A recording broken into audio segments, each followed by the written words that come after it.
I'm ready. Hi, welcome back to my channel. You just boarded flight ride with K Johnson, and I, K Johnson, I'm going to be your captain for today's ride, and I've got one question for you. Are you ready to ride with me? If you're ready, then come along. Give us. We need to take it. Give us. It's been a long time coming. Like, it's been so long. I did like a sit down video. So I put a question on my WhatsApp story and Instagram story. What kind of content would you like me to create? And one of the responses I got was to do a chit chat video on how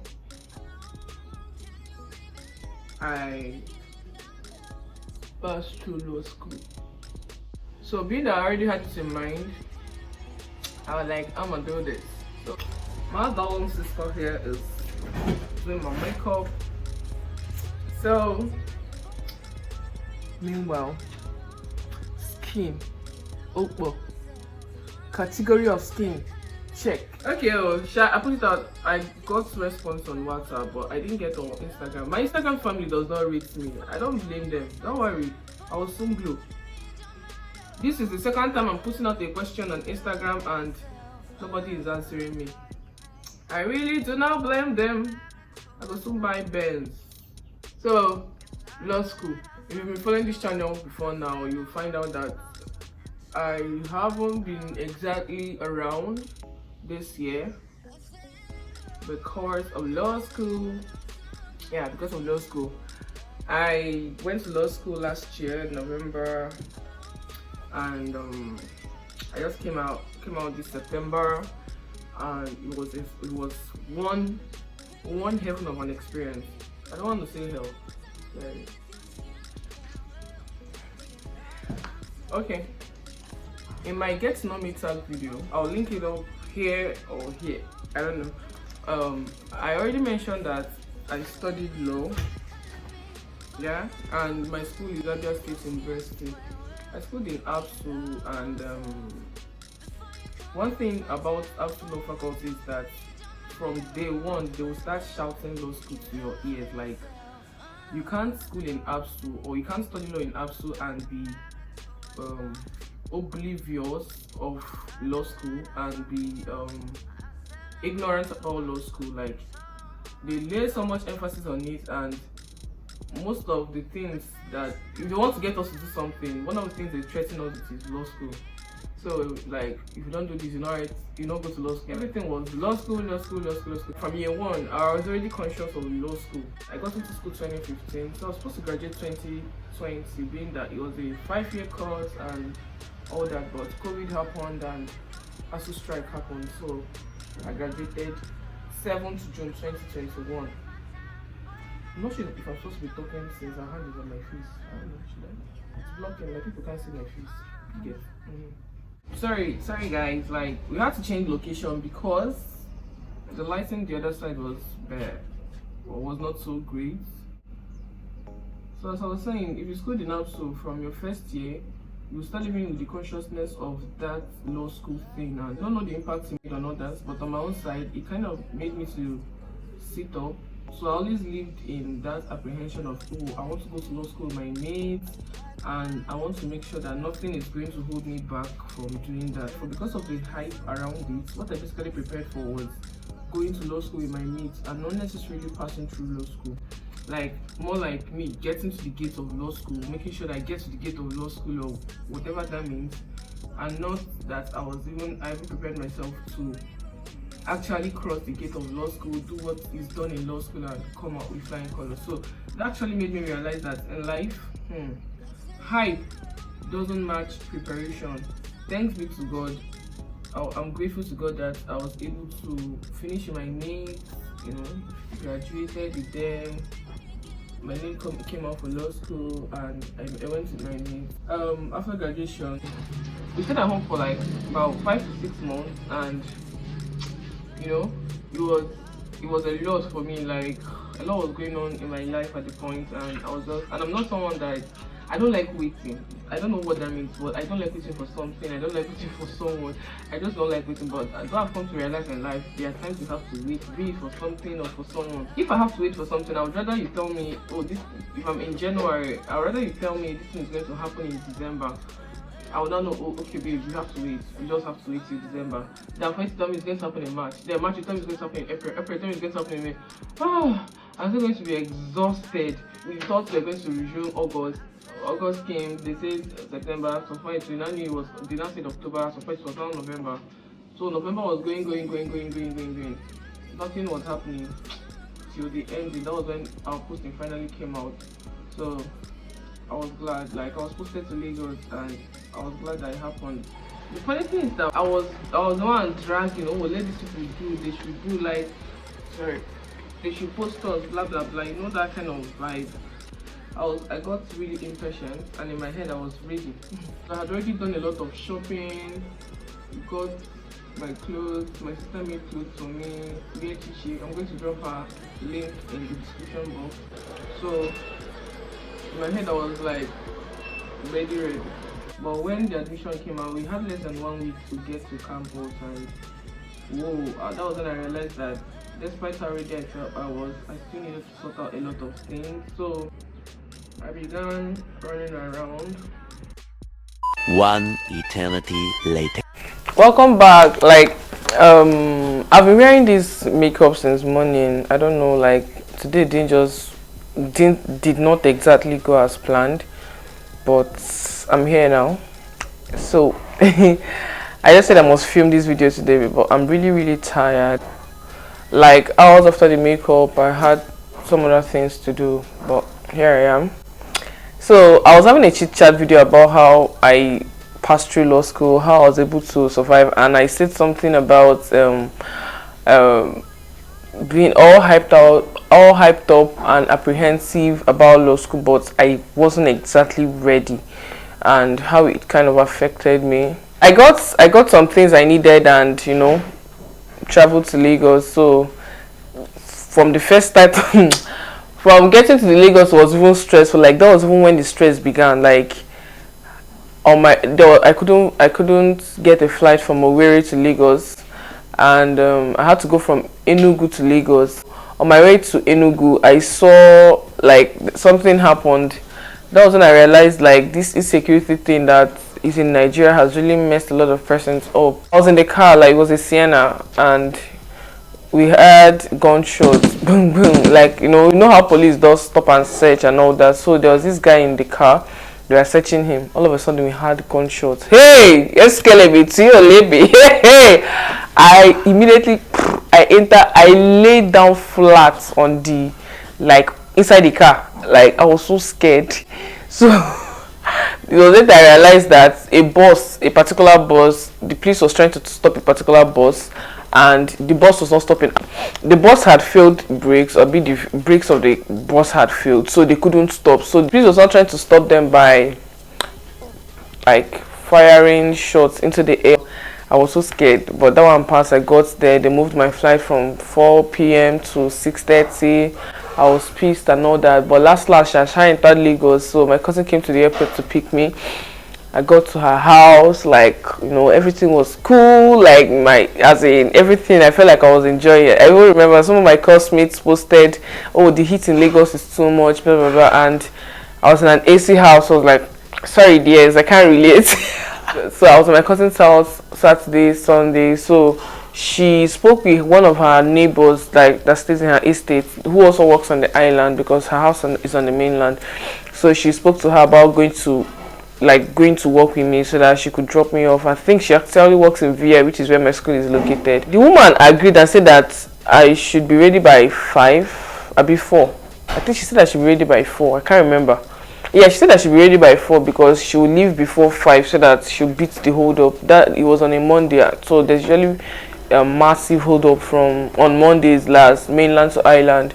I was like, okay, fine. So I actually woke up around 3 a.m. so that nothing will stop me from being ready by 4. So by 4 I was ready. So my cousin called and she was like, oh, okay, it's now 5. Last we left around after 5. By the time we entered the road, left. I think we left around to 6 actually. By the time we entered the road, there was hold up, and the woman she was complaining about not being so strong and all that. So by the time we got to some point, I don't know where that place was, she said she was feeling funny, that she couldn't continue. Hey Jesus, I felt so stranded.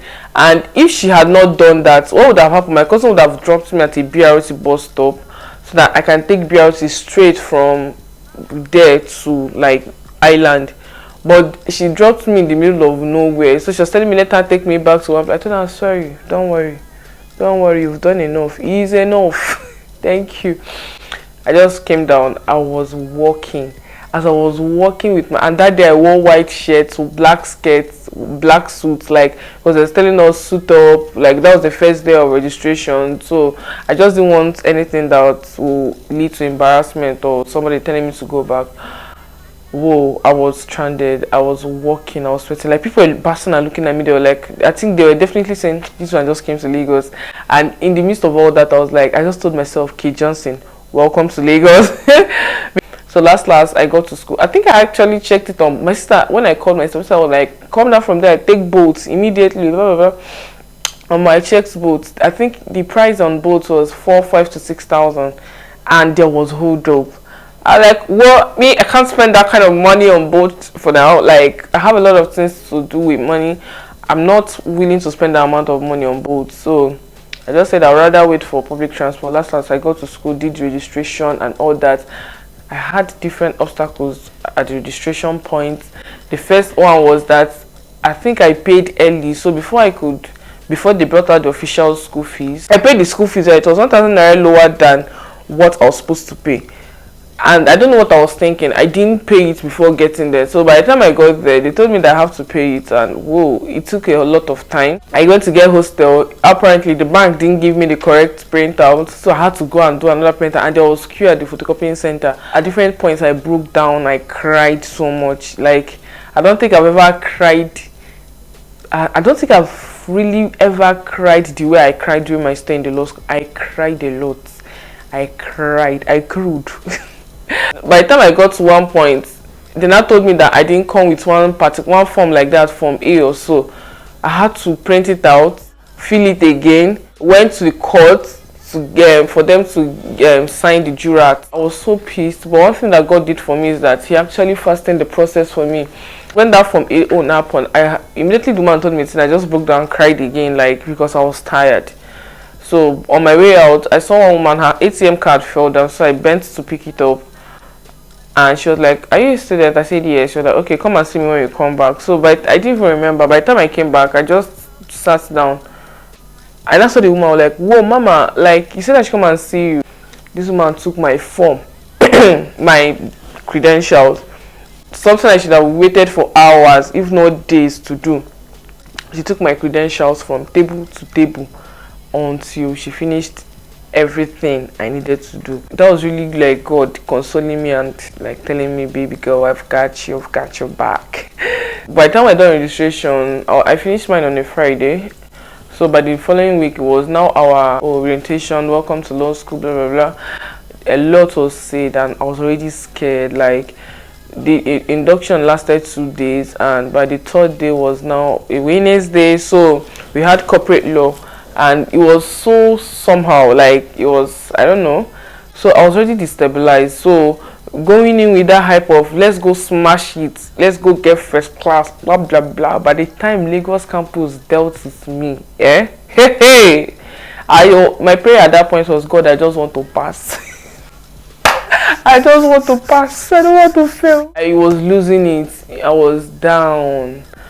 Like, most of the time I had a lot of panic attacks. Like, I was still like this, I had to start racing, and before you know it, it will be followed with hot tears and everything. I was really down, but I don't know, God really helped me.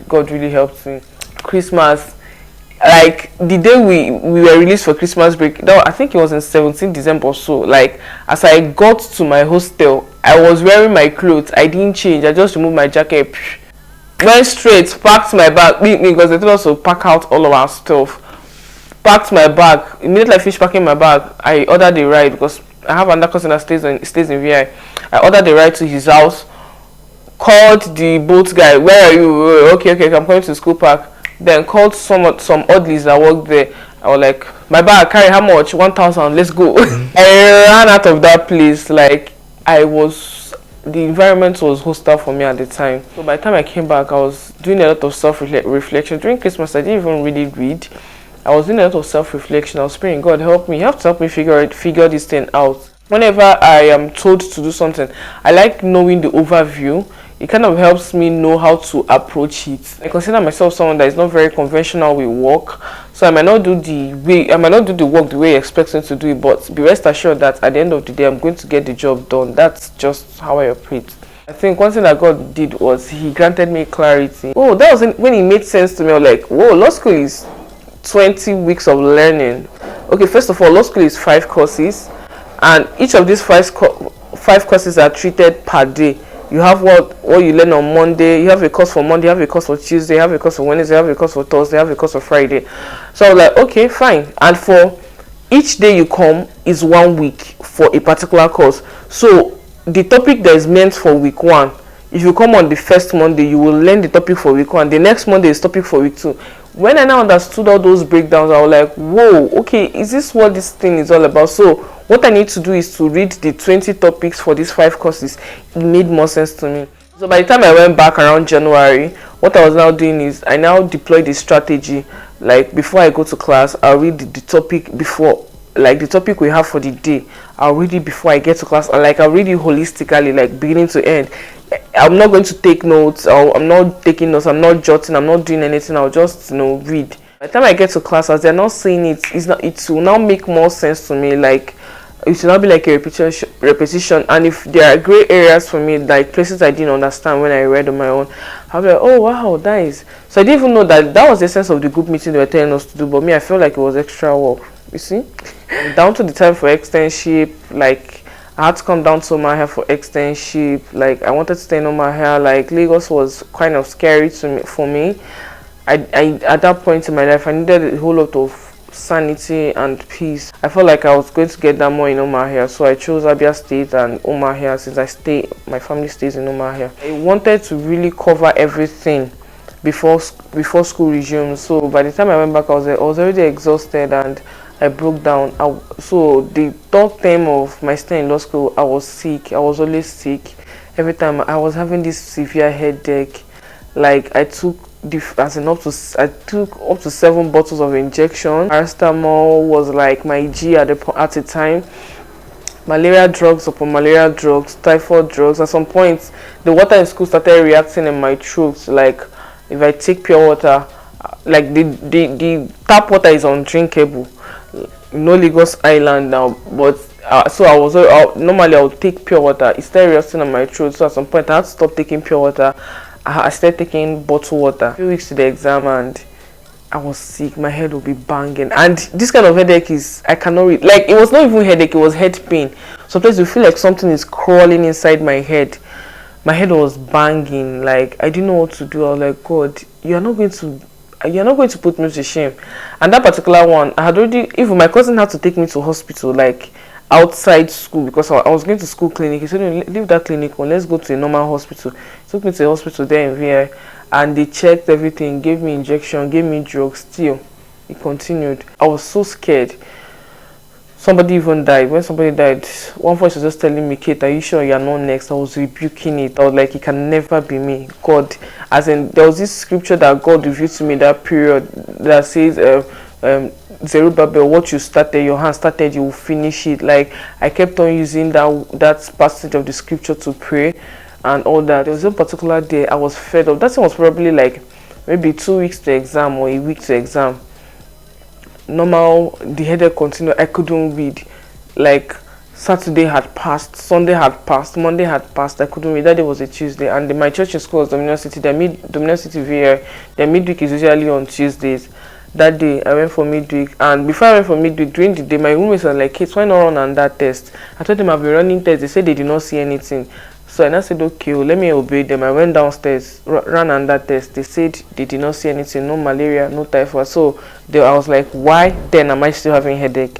And I was sleeping, so it won't even be Yeah, I couldn't even read. That's the thing. So you can't even tell me it was stress. My mind was at rest to a large extent. So I didn't even know where that thing was coming from. I just called like my spiritual like partners. Like I called my pastor. I called my father's friend. Like he's like an uncle to us. I called my mom. I told them we could not pray. I sent it on our family group chat. I was like, brethren, see what I'm passing through. That day I now went to church. I said, it's me and you. Like, we will sort this thing out today. She is today, we will sort them out. That day, I prayed like my life depended on it, because it did. I prayed. Even as I was praying, I was shaking my head. My mind was telling me, babe, remember you have it. I said, I don't care. I don't care if this head falls off, but this thing is ending today. Enough is enough. And I told God that the way I wanted the healing, that I know that it might not stop instantly, maybe at the spot, but that I want to remember, like, you know how I'm no longer feeling the headache, and I'll be like, oh, maybe I was even having headache before. That was exactly what God did for me. The headache stopped. That was when I started, and this was probably like a week to exam or thereabout.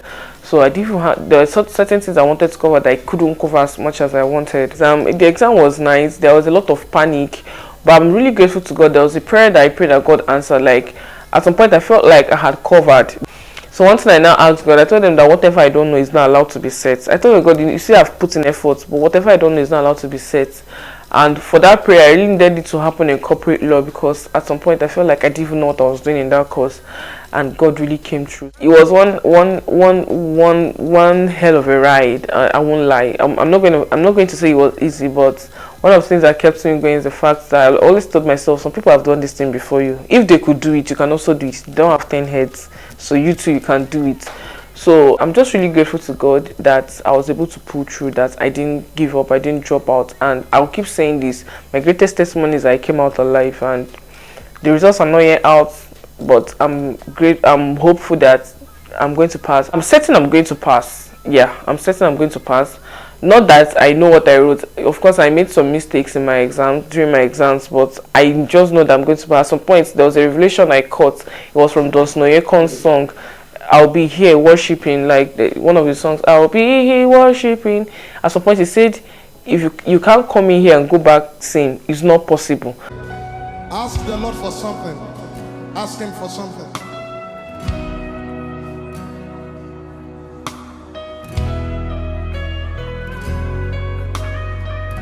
No one comes here and goes back the same way. It's not possible. When I was listening to the song, I just got that revelation. I said, I cannot fail bar finals. It's not possible. So what I was now gunning for was not the issue of passing or not passing. What I was now aiming towards was, okay, the grade I will graduate with. But I've also told myself, per adventure I fail. God, it does not mean that God failed me, but I shall know that I'm not going to fail. So that was how I went through law school. I don't know if you found it interesting. If there are other details you would like me to put in this video, please let me know in the comment section. Please do also like this video, subscribe this video, share this video. Okay, if there are persons you know that are going to law school, you can tell them about this channel. Okay, I could do more videos on what to prepare for in law school. Thank you for coming. I love you, and until next time, I remain your captain, Chit Johnson, and I'm telling you, let your light so shine.